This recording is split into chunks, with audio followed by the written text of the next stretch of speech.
In the most damning testimony yet, another prison guard involved in the beating of a Marcy inmate, implicating his 3 coworkers. The jury hearing from now former correction officer Robert Kessler. News Channel 9's Andrew Donovan was in the courtroom watching the witness stand. Robert Kessler's cooperation with prosecutors got him out of the group indictment, but he's promised to plead guilty to his role in the beating in exchange for 5 to 7 years in prison and testifying against his coworkers.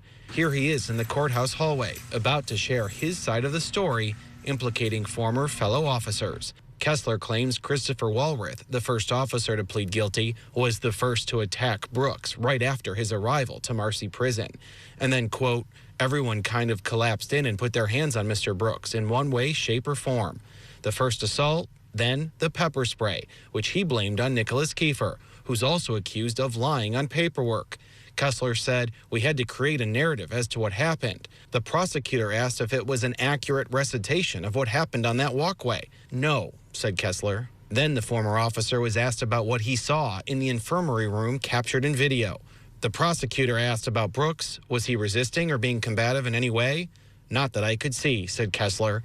Kessler said, quote, I noticed that Mr. Brooks was on the wall, being held up by 2 officers. He named one of the 2 as Kingsley. Quote, he was pretty limp, the witness said of Brooks, later admitting, quote, I knew I should have intervened.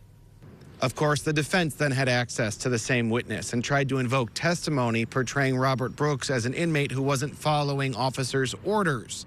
And each defense attorney asked questions trying to minimize their client's role in the overall attack. In Utica, Andrew Donovan, News Channel 9.